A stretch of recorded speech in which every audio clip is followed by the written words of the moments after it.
Ray Bradbury, 30 books, more than 30 books, more than 600 stories and poems, has won every conceivable writing award in these literary genres that you can imagine. Most recently, a Lifetime Achievement Award from the National Book Awards. He embodies, you're going to hear this again in the introduction for the interview, but he embodies what we have felt all along in the writing program that we have at Point Loma Nazarene University, which is good writing across all types of genres. He has written for television, for Alfred Hitchcock Presents, for The Twilight Zone, he wrote the screenplay for Moby Dick. He's written the short stories, the fiction, the nonfiction, the poems. He's done it all. So, I would like us to give a warm Point Loma Nazarene University San Diego welcome to Ray Bradbury.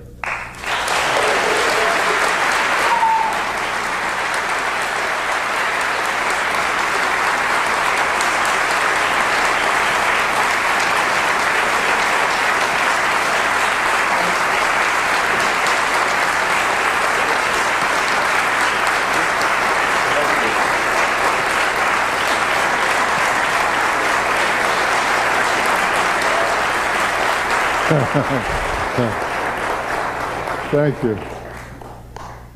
Oh, this is great. I got out of acting when I was 21. The reason I'm here tonight is because I quit acting, because I couldn't remember the goddamn lines. But I discovered lecturing was a wonderful substitute, so I could just get up here and say anything I wanted to say off the top of my head. And tonight, there's a lot I want to say because I recognize the need of many of you to be writers, and you don't want to do the wrong things. So for at least 5 minutes, I want to talk about the hygiene of writing for you, so you won't do anything wrong in the next year. The first thing that comes to mind is the danger of writing novels to start. I don't know how many of you are writing novels now. If they're going well, you don't have to listen to me. But the problem with novels is you could spend a whole year writing one, and it might not turn out well because you haven't learned to write yet. But the best hygiene for beginning writers or intermediate writers is to write a hell of a lot of short stories. If you could write one short story a week, doesn't matter what the quality is to start, but at least you're practicing. And at the end of a year, you have 52 short stories, and I defy you to write 52 bad ones, huh? It can't be done. It can't be done. At the end of 30 weeks or 40 weeks, or the end of the year, all of a sudden, a story will come that's just wonderful. That's what happened to me. I started writing when I was 12, and I was 22 before I wrote my first decent short story. That's a hell of a lot of writing, of millions of words, because I was doing everything wrong to start, of course. I was imitating. I had so many heroes that I wanted to be like. I liked H.G. Wells. I loved Jules Verne. I loved Conan Doyle, Sherlock Holmes, for God's sake. Jeeves, I loved Wodehouse. Well, you can't be any of those things, can you? You may love them, but you can't be those. I loved Edgar Rice Burroughs, Tarzan, John Carter, Warlord of Mars. Good Lord, wonderful stuff. The Wizard of Oz, L. Frank Baum. You know, I always dreamt someday I could grow up and write an Oz book. But it's not to be, not to be. So the main thing I want to start with tonight is to get you to writing more short stories. And then you'll be in training, and you'll learn to compact things. You'll learn to look for ideas. And the psychological thing here is that every week you'll be happy. Huh? At the end of a week, you will have done something. But in a novel, you don't know where the hell you're going, huh? At the end of a week, you don't feel all that good, huh? At the end of a month, I've been through novels. I waited until I was 30 before I wrote my first novel. And that was Fahrenheit 451. It was worth waiting for, huh? But, but I was fearful of novels. I recognized the danger of spending a year on something that might not be very good. And your second novel might not be very good, or your third one. But in the meantime, you could write 52 or 104 short stories. And you're learning your craft. That's the important thing. Read people like Roald Dahl. Get his books of short stories. Get the short stories of Guy de Maupassant. Get John Cheever, who's done some very good short stories over and above his novels. Richard Matheson in my own field. An author named Nigel Neal, K-N-E-A-L-E, Nigel Neal. Read his short stories. John Collier, one of the greatest short story writers of this century, and you've never heard his name, huh? Try and look him up. He's out of print right now. I'm trying to get him back in print next year. John Collier, English writer. He wrote brilliant short stories, deeply affected me when I was 22 years old. The more quality short stories you read from the start of the century, Edith Wharton's short stories, you save her novels till later. There are many women writers who influenced me. Catherine Ann Porter, her novellas, all of the short stories of Wharton. The Curtain is Green by Eudora Welty, wonderful short stories. The more of these you can take in, and stay away from most modern anthologies of short stories because they're slices of life, huh? They don't go anywhere. They don't have any metaphor. Have you looked at the New Yorker recently? Have you tried to read one of those stories? Didn't it put you to sleep immediately, huh? They don't know how to write short stories. Go read Washington Irving. Go read the short stories of Melville. Go read Edgar Allan Poe again, huh? Go read, I was trying to think of some of the other authors from the start of the century. Nathaniel Hawthorne, a writer of fantasy. In the science fiction field, many collections of short stories, because they all deal with metaphor. And the sooner you recognize the ability of seeing a metaphor and knowing how to write the metaphor and to make collections of them, the better off you'll be. Then you'll be ready for the novel. Maybe some of you here tonight are automatically good novelists, so I'm not talking to you. You're fortunate that you were born that way. But I discovered along the way I was a collector of metaphors. Now, I don't know how I can teach you to recognize a metaphor when you see it, but what you've got to do from this night forward is stuff your head with more different things from various fields, hygienically speaking. I'll give you a program to follow every night, very simple program. For the next 1,000 nights, before you go to bed every night, read one short story. That'll take you 10 minutes, 15 minutes, okay? Then read one poem a night from the vast history of poetry. Stay away from most modern poems. It's crap. It's not poetry, huh? It's not poetry. Now, if you want to kid yourself and write lines that look like poems, go ahead and do it, but you'll go nowhere. But read the great poets. Go back and read Shakespeare. Read Alexander Pope. Read Robert Frost, huh? But one poem a night, one short story a night, one essay a night for the next 1,000 nights. And from various fields, archaeology, zoology, biology, all the great philosophers of time, comparing them. Huh? Read the essays of Aldous Huxley. Read Lauren Isley, great anthropologists. You can't do better than that. Maybe you've never heard of him. Loren Eiseley, E-I-S-E-L-E-Y. He was head of the Department of Anthropology at the University of Pennsylvania. And he became my friend 40 years ago. I read an essay of his in Harper's, The Fire Apes, which was so brilliant. I wrote him a fan letter. And I said, "Dear Dr. Eiseley, The Fire Apes is the finest essay written in the last 20 years in any American magazine. Why don't you write a book?" Huh? He wrote back and said, "Hey, that's an idea. I think I will write a book." And he wrote 17 books. Huh? But I was his papa, huh? Even though I was 15 years younger. So reread all the books of Loren Eiseley. They're crammed with pomegranate ideas. That's why I want you to read essays in every field, on politics, analyzing literature. Pick your own. But that means that every night then, before you go to bed, you're stuffing your head with one short story, one poem, and one essay. At the end of 1,000 nights, Jesus God, you'll be full of stuff, won't you, huh?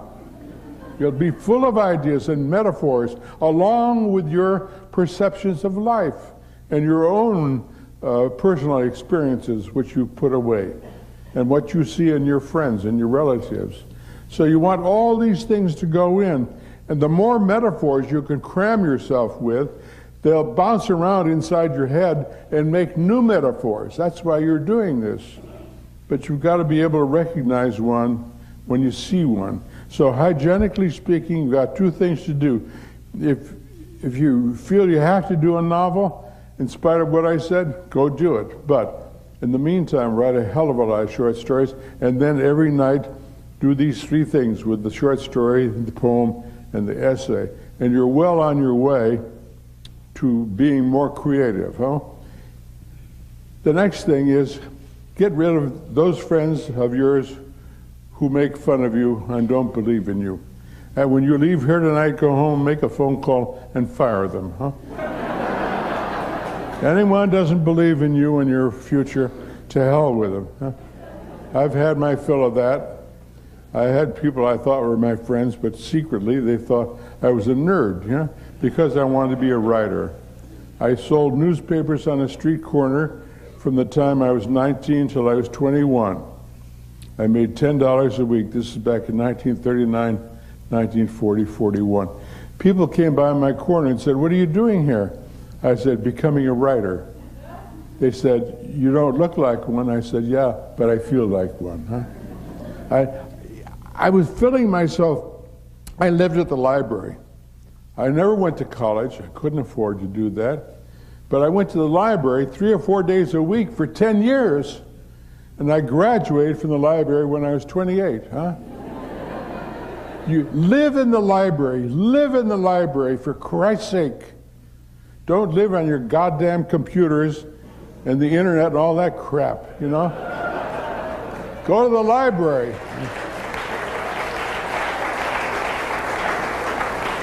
Don't let them flim-flam you into owning all these devices. They can be very valuable and very good for certain kinds of things. Certain kinds of business is great. But I lectured at the downtown library in L.A. 3 years ago, and I signed the guest book, but the name above mine had been signed the day before by Bill Gates, huh? The great technological expert. And underneath Gates' name I wrote, "I don't do Windows."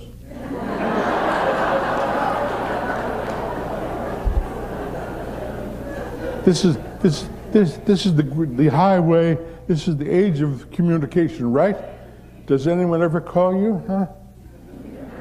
I can't get through to any goddamn person in the world.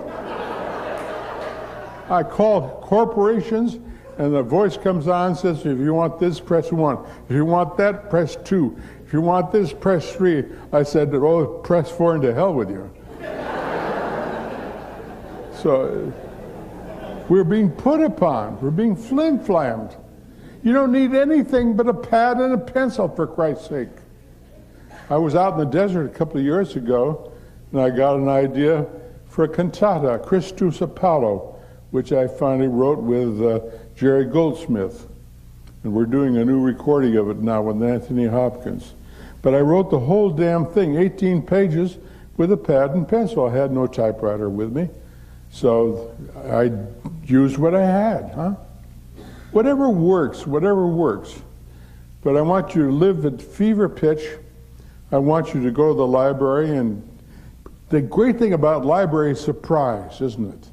To pull books off the shelf and not know what the hell they are. And all of a sudden, after you pulled 6 books out and said, no, that's not for me, no, I don't think this one, maybe that one. And finally you pick a 4th one out and you open it, and there you are, huh? A mirror image of you. You're looking for someone like yourself, aren't you? I found someone like myself very late in life when I was 32 years old, George Bernard Shaw, huh? We're twins, we're twins. Jesus, God, if I were to go to a desert island tomorrow, what books would I take with me? I'd take the Bible, of course. I'd take Shakespeare.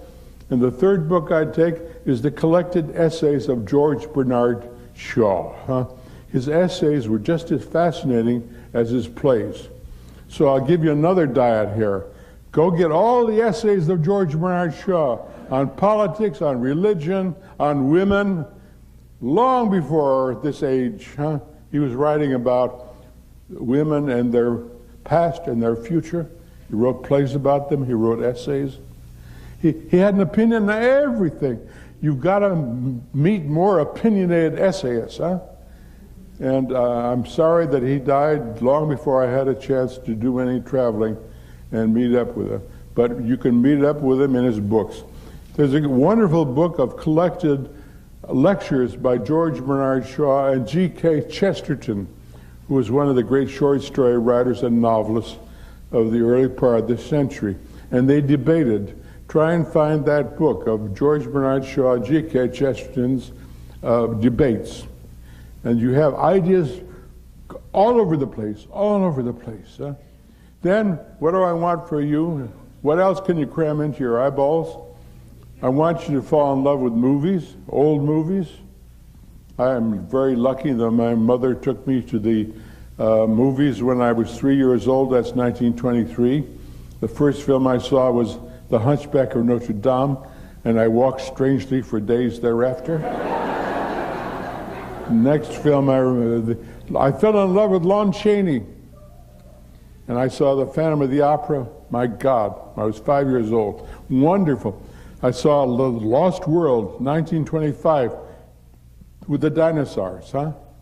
The same dinosaurs that came up ahead and appeared in King Kong when I was 13. I want your loves to be multiple. I don't want you to be a snob about anything. Anything you love, you do it. It's got to be with a great sense of fun. Writing is not a serious business. It's a joy and a celebration. You should be having fun at it. Ignore the authors who say, oh my God, what work, oh Jesus Christ, you know. Not to hell with that, huh? It is not work. If it's work, stop it and do something else.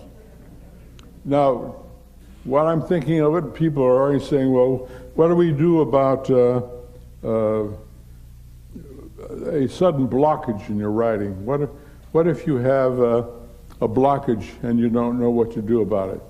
Well, it's obvious you're doing the wrong thing, aren't you? You're in the middle of writing something, you go blank, and your mind says, no, that's it, huh? Okay, you're being warned, aren't you? Your subconscious is saying, I don't like you anymore. You're writing about things I don't give a damn for, huh? You're being political, or you're being socially aware. You're writing things that will benefit the world. To hell with that, huh? I don't write things to benefit the world. If it happens that they do, swell, huh? I didn't set out to do that. I set out to have a hell of a lot of fun, huh? I've never worked a day in my life. I have never worked a day in my life. The joy of writing has propelled me from day to day and year to year, huh? I want you to envy me my joy, huh? Get out of here tonight and say, am I being joyful, huh? And if you have a writer's block, you can cure it this evening by stopping whatever you're writing and doing something else. You picked the wrong subject. Over the years, I've been offered various screenplays by famous directors.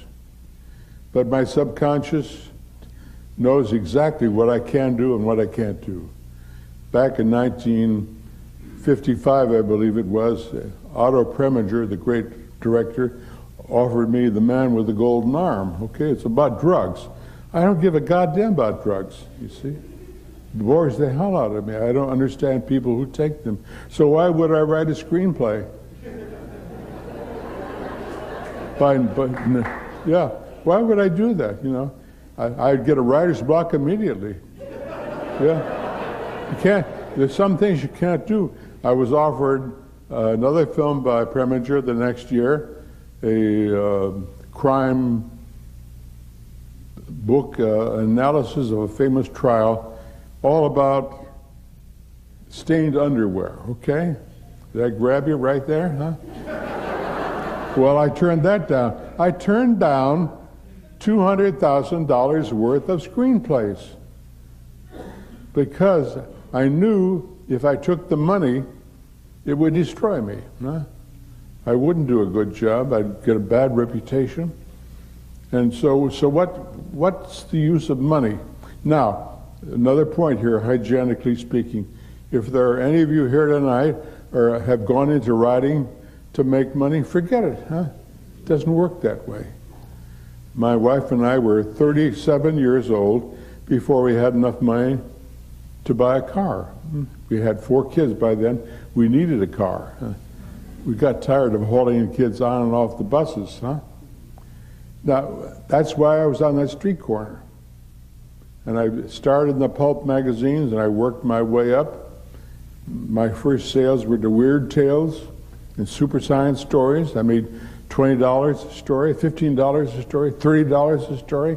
All the stories in Dark Carnival, if any of you know the book, or The October Country, I sold for $20 a piece, or $30. Yet the damn book is still around, isn't it? Why? Because I was writing what I want to read. Huh? And I had a fight with the editors all the time. They said, well, we want traditional ghost stories. I said, I don't write traditional ghost stories. I look in the mirror and scare the hell out of myself. Huh? That's not traditional. Huh?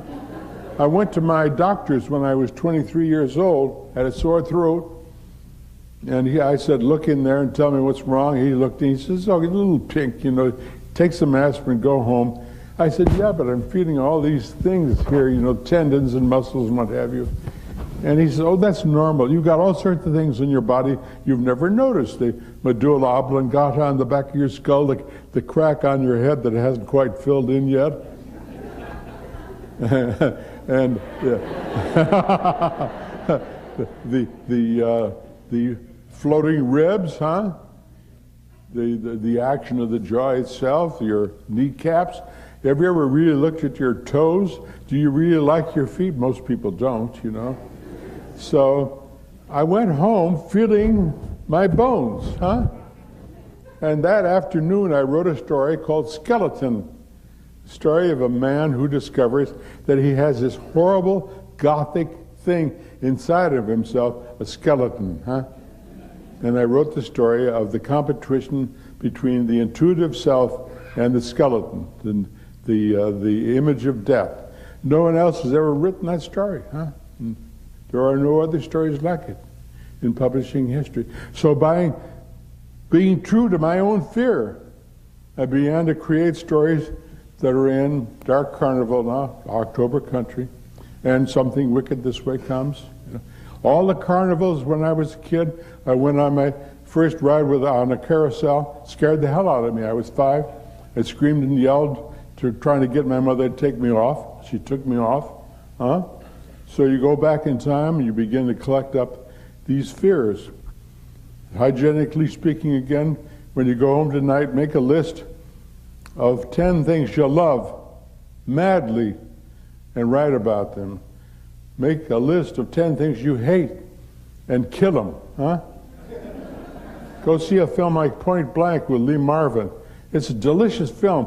He gets to kill all the people that hurt him in his lifetime, and legitimately, huh? These people, they're all mafia, and they owe him money, and you have the pleasure of watching him throw them off the top of a building, huh? And they go all the way down and squish. Beautiful. So make a list of the people you hate and the things you hate and write about them. Make a list of the things you fear and write your own personal nightmares. When I was a kid, I lived back in Waukegan, Illinois, and the bathroom was on the upstairs. And there was a single light halfway up the stairs. This light was not at the bottom. So if I had to go to the bathroom during the night, I had to run halfway up the stairs and turn on the light. But I always made the mistake of looking at the top of the stairs, and there was something there waiting for me, huh? So, peeing like crazy, I fell back down, huh? My father got tired of that, you know. I said, well, for God's sake, can't you leave the light on? Is it that expensive? Well, it was. We were very poor. So they put a pot under my bed. That solved the problem for a while, huh? But I wrote a short story a couple of years ago, The Thing at the Top of the Stairs. That's very real, huh? Very real. And then all the other accumulations of things that you're not sure actually happened to you, but intuitively you write about them. My book, Dandelion Wine. I went back to my hometown 20 years ago, and I visited my grandparents' house and the house next door where I was born. And I walked up on the lawn and I picked a dandelion. And the lady on the porch looked down at me and she said, if I see a man picking a dandelion on my lawn, it's got to be Ray Bradbury. I said, yes, ma'am. She says, come in. So she took me in and showed me around my grandparents' house where I hadn't been for 30 years, you know, with the stained glass windows in the main area before going into the living room. Then I walked downtown and I saw a barber shop that had been there since I was a kid, with the name of the barber, Lee Wineski, over the top, and he used to be my grandmother's boarder when I was a kid, and I used to love to sit at lunch and watch him eat. Some people eat so wonderfully, it's a delight to watch them, huh? And I knew that Lee Wineski was no longer alive, but someone had to be in that shop that might have known him. So I opened the door, I went in. The town barber, about 75 years old, was standing there. I was around 60. And when he saw me, he threw his comb and scissors on the floor. He says, by God, I've been waiting for you to come through that door for 40 years. I said, who are you? And he told me his name. He said, I was your grandma's boarder when you were 3 years old. Sit in the chair, I'll give you a trim. So I sat in the chair and he trimmed my hair. He says, you know, the one thing I remember about you and your grandpa and your brother is in the summer of 1923 when you were 3. Your grandfather handed you a gunny sack and a nickel. And he says, go over in the field across the street and pick all those dandelions and bring them back in the cellar and put them in the wine press and crush them down and make wine and put them up in clean ketchup bottles against the window there in the basement. Summer 1922, summer 1923, summer 1924. I said, oh my God, is it true then? I wrote the book and I didn't know whether I had made dandelion wine when I was 3. And now you've given me back a gift of all those years. And I cried. So I went home and I wrote an article for Gourmet magazine about what I've just told you, huh? This intuition, this powerful thing that seized me and caused me to write the short stories. And then finally the book. All of my books have been surprises. I've never known where the hell I'm going, huh? That's the great fun. When I write my mysteries, I start out with some characters. I don't know where the hell I'm going, but they're fascinating. That's the reason we read mysteries, isn't it? We read for 2 reasons. We read to meet all these peculiar people. like in the Maltese Falcon, huh? Those weird criminals, the Fat Man, Gutman, huh? And all the others. And then we read to be educated. Most mysteries are about something, about antique collecting, about being a true Pinkerton detective, about being maybe even a fantasy writer, something like. But you get an education in characters and a subject. You get that all the time in Sherlock Holmes. Huh? So we read because we're curious, and we want to be educated to people and to things. So over a period of years, I read Winesburg, Ohio, when I was 24 years old. And I thought, oh my God, if someday I could write a book like Winesburg, Ohio, but put it on Mars, with all the characters from Winesburg, Ohio, up on Mars. And I made a few notes, and I made up a title, and I wrote some characters down, and put it away and forgot about it. Never did anything about it. During the next 5 years, I wrote a series of stories about Mars. They're all separate. And when I was 27, I got married. My wife took a vow of poverty to marry me. Huh? We had $8 in the bank the day we got married. Huh? I put $5 in an envelope and handed it to the minister. And he said, "What's this?" I said, "That's your fee for the ceremony today." He said, "You're a writer, aren't you?" I said, "Yes." He says, "Then you're going to need this." Huh? And he handed it to me, and I took it back. And later on, when I had some money, I sent him a decent check. But in the next 3 years, I wrote more and more Martian stories, not knowing where I was going. All of a sudden, my wife got pregnant, which means she had to quit work. She worked at Abbey Rents. She made $40 a week take-home pay, and I made $40 a week when I was lucky, when the story sold. And it scared the hell out of me. Suddenly, I had to be the moneymaker for the family because we had a baby coming. My friend Norman Corwin, the great Norman Corwin, the greatest radio writer, producer, director in history, a good friend of mine then, told me, he said, "Ray, you got to go to New York and you got to have the editors see you and know that you exist. You're doing all this writing, but they don't know that you are in the world. Now, I'm going to be in New York in June with Katie, my wife. Come back and we'll protect you. We'll take you around New York City and introduce you to people." So I went to New York City. I was 29 years old. We had $40 in the bank. Huh? And I took a stack of short stories on the Greyhound bus. I couldn't afford to go any other way. Have you ever taken the Greyhound bus across to New York 4 days and 4 nights? No, don't do it. Especially 50 years ago when there was no air conditioning and no toilets, huh?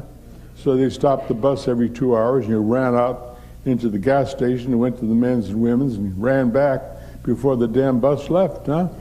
I got in New York, stayed at the YMCA, $5 a week, huh? That's how poor I was. And I met all the editors, and they all said, "Well, don't you have a novel?" I said, "No, I'm a sprinter. I write short stories." "Well, we don't publish short stories. They don't sell." And I was ready to go home, defeated. And the last night there, I had dinner with Walter Bradbury, no relation, from Doubleday Publishers. And during the dinner, he said, "Ray, what about all those Martian stories you've been writing? What if you tied them all together in a tapestry and called it the Martian Chronicles? Do you think you could do that?" I said, "Oh my God, Winesburg, Ohio. Huh? Winesburg, Ohio. I did it, but didn't know I was doing it." Huh? He said, "I tell you what, write an outline on the book tonight, bring it to the office tomorrow, and if I like it, I'll give you an advance of $750.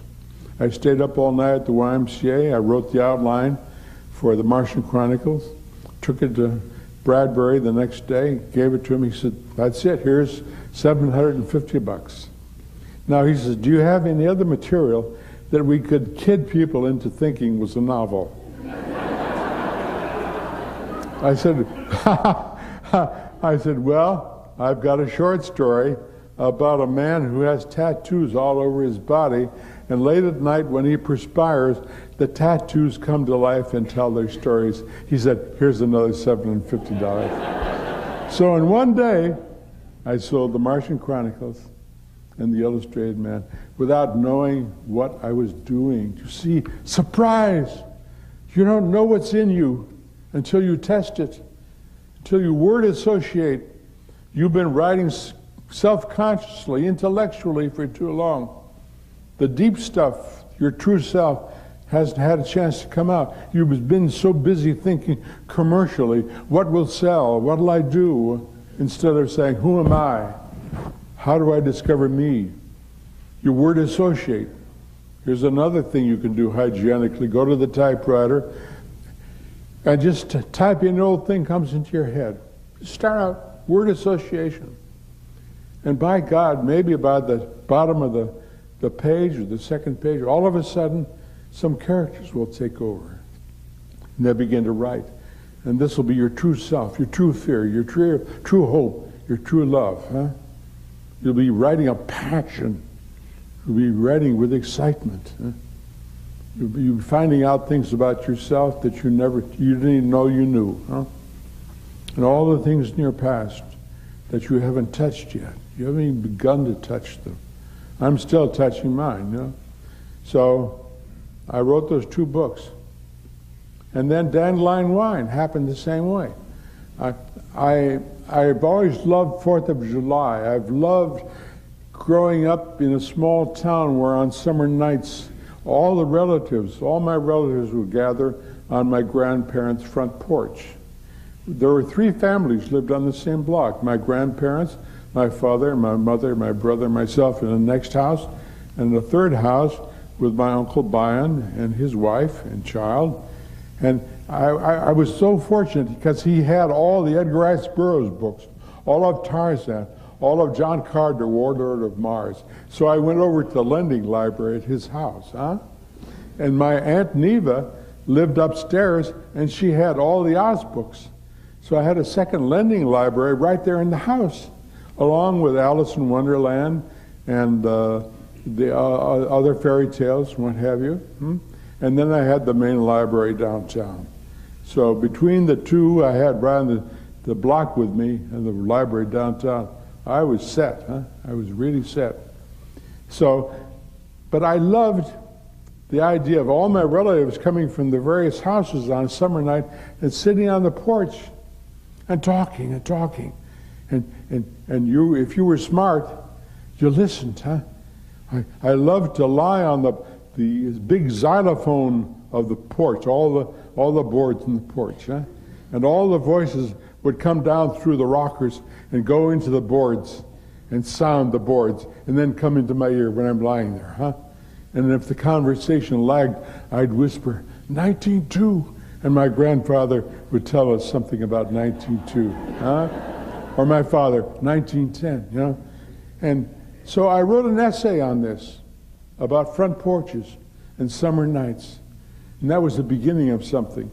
And then I wrote, I was on a bus going somewhere 45 years ago, and a young boy jumped on the bus, ran down the aisle, slung himself into a seat across from me, and I said, oh God, if I had that energy, I could write a poem a day, a short stories a week, a novel a month, huh?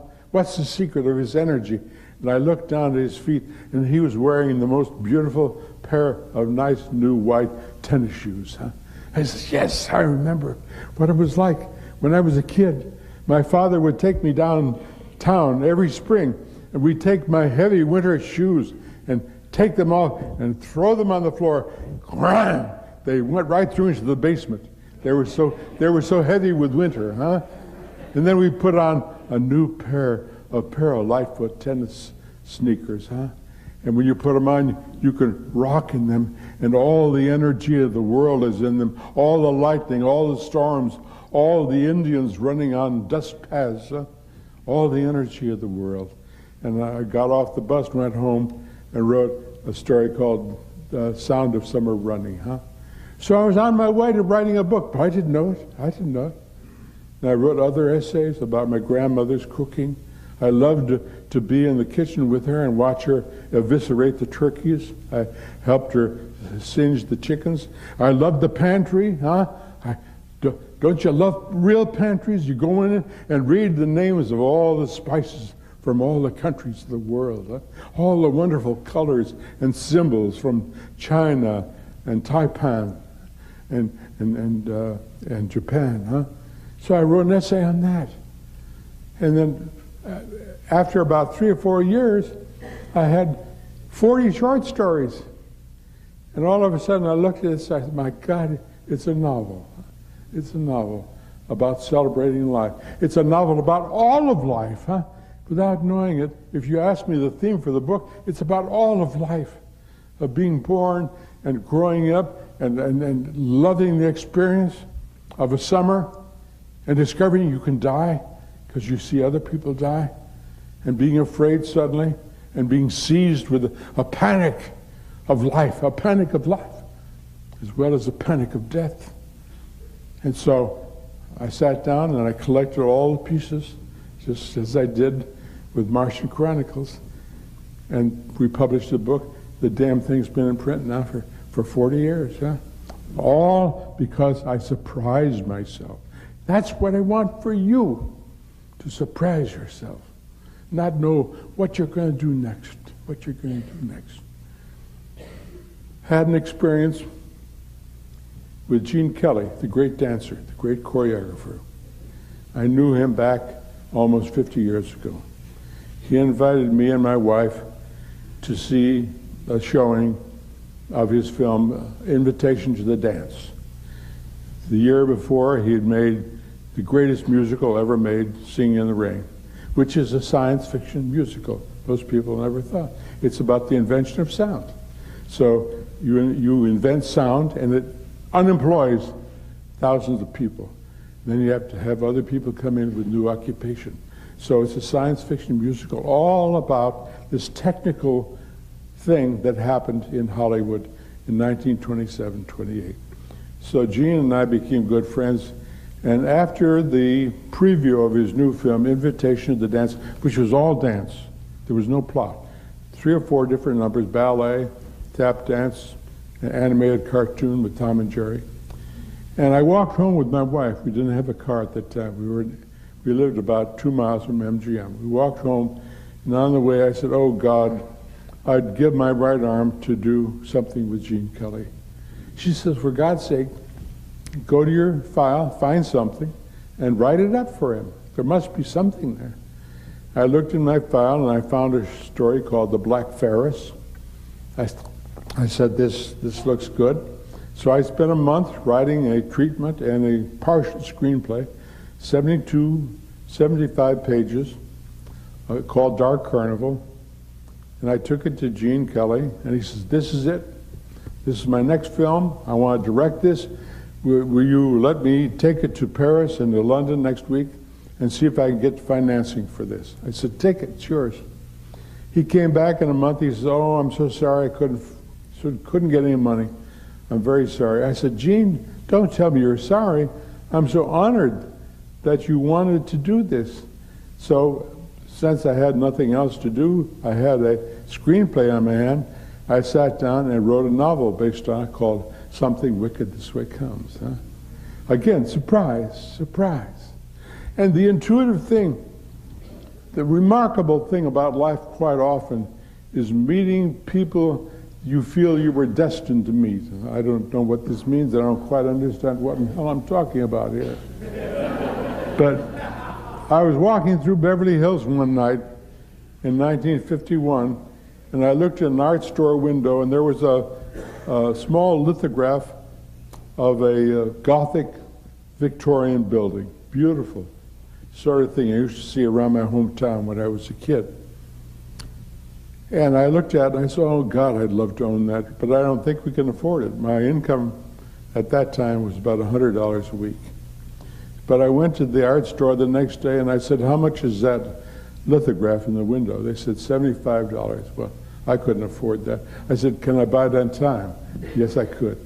I'll give you $25 and I'll give you the rest in the next 2 months. They said, well, hell, if you like this, come in the next room. We've got a large oil painting of this same building, huh? And I went in the next room, and there's this wonderful painting by Joe Maniani. And oh, my heart throbbed with joy and with despair because it was $300. I couldn't afford that. And then they showed me a second large painting of an idea for a novel I hadn't written yet, huh? Something Wicked This Way Comes, of a carnival train out of Renaissance Italy. A train in Renaissance Italy with church windows in the carriages, huh? Church windows, and very unusual, and all sorts of strange celebrants on the train, and a Civil War engine puffing steam and fire, huh? And I looked at this, I said, my God, I've got notes on this painting in my files. I hadn't begun to write Dark Carnival or Something Wicked This Way Comes. And again, my heart sank, and I said, how much is this one? $500. Oh, Jesus Christ. I said, could you give me the artist's name and phone number? And they said, sure. I said, I want to talk to him. So I called Joe Maniani on the phone. I said, can I come up and see you? And I went up to see him, and I said, look, I'm madly in love with your work, but I can't afford it. Now, let me make a deal with you. You got one painting down there for $250, one for $500. I can't afford that, but if the two paintings don't sell and you get them back, I'll pay you what you would have got, which is half price. The art gallery always took 50%. I can afford $150 or $125, and I can afford $250 on time. I'll pay you over a period of 6 or 8 months, but I've got to have those paintings. He says, okay, if they don't sell, I'll call you. A month later, he called. He said, come get the paintings. They didn't sell. I found out later that he had pulled the paintings out of the show in order to give them to me. Huh? Now, but he was painting my mind. Huh? He was painting my mind. Something wicked. We're like this. Huh? So he became my illustrator for 20 different books. We worked together until 5 years ago when he died. Fabulous child. Wonderful. But I was destined to meet him, wasn't I? Huh? I don't understand these things. But if ever an artist illustrated a writer, Joe Maniani did. So again, surprise, surprise, surprise. Huh? I'm finishing a murder mystery right now. I started 3 years ago. Didn't know where the hell I was going. I finally found out where I was going about 6 months ago. And I said, oh, that's what this is all about, huh? And the title of the book is Let's All Kill Constance, the lead character in my first 2 murder mysteries. I was on the boat, I was on the ship going to Europe 12 years ago on the Elizabeth II. Pulling out of New York Harbor, I was going down to my cabin. A man passed me with the most incredibly destroyed face I'd ever seen. It looked as if someone had shoved him in the furnace and burnt his face, and it all melted, and it was completely destroyed. When he was gone, 2 seconds, I burst into tears. I didn't know the man, but I thought, oh, Christ, how can you live with a face like that? A terrible, terrible thing. That night at supper, he was seated at a table 30 feet away from me with his wife and his daughter, and they were laughing and drinking champagne, and his face didn't exist for them. The power of love, the power of love. Again, I was destroyed. I cried again. And I got to Paris, and I couldn't forget him. Couldn't forget him. And I had a portable typewriter with me, battery operated, and I was a touch typist. My wife would go to bed, go to sleep at 12. My typewriter was completely silent. I sat in a dark room for 10 nights, not seeing what I wrote, and I typed the first 10 chapters of A Graveyard for Lunatics. my second murder mystery. Huh? All because of that man with the destroyed face. He was Lon Chaney. Huh? He was the Hunchback. He was the Phantom. He was the character in all these wonderful movies I saw when I was a kid. So this book, if you have a chance to get it, Graveyard of Lunatics, is all about the Phantom of the Opera, all about the Hunchback, all about this man with the destroyed face, all about the studios, all about Ray Harryhausen, my great friend who created dinosaurs and animated them. I met him when I was 18. We had nowhere to go except to life, huh? Nowhere to go except to life. And our love of prehistoric monsters, and we made a friendship, a loving friendship, which has lasted to this year, huh? We promised to grow old together, but never to grow up. And always to love dinosaurs madly, no matter what anyone said, to love dinosaurs and King Kong and Fay Ray, huh? And my first film was The Beast from 20,000 Fathoms, which Ray Harryhausen animated. Not a good film at all, but it was a beginning. It was a beginning.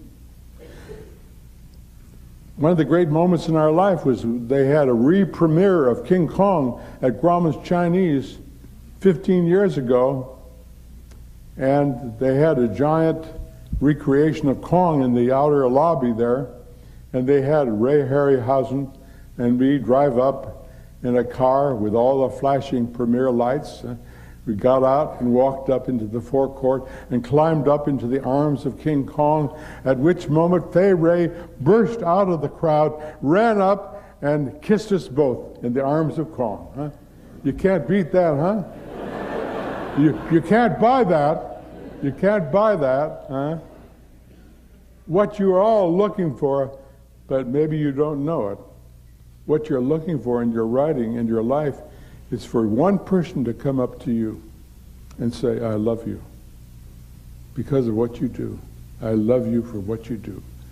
I had my first experience like that when Martian Chronicles was published in the spring of 1950. I didn't know what I had done. The book sold just 5,000 copies, that's all. But I took the train to New York for the publication of the book. I arrived in Chicago. I had 2 hours between trains. I walked over to the Art Institute to meet with a friend for lunch. I got there. I looked up at the top of the stairs. There were a bunch of tourists up there who were gathered for a tour, I guess. But all of a sudden, they turned and walked down the stairs to me. And all 20 of these tourists were holding a copy of the Martian Chronicles. Huh? Can you imagine? Can you imagine? They were my lovers. They were my lovers. I'd never seen them before. And they handed their books over to be signed. And I knew what writing was all about. Huh? Not the money, not the money, but someone paying attention and saying, hey, you're okay. You're not nuts the way people said. We love you. We love you. So I've been all over the place tonight. I hope I've given you enough important hints of the joy and the wonder of writing. There's still so much that I haven't said, and we'll have a chance to discuss this more and a chance for you to ask questions. So I'll go sit down now and we'll continue, okay? Thank you.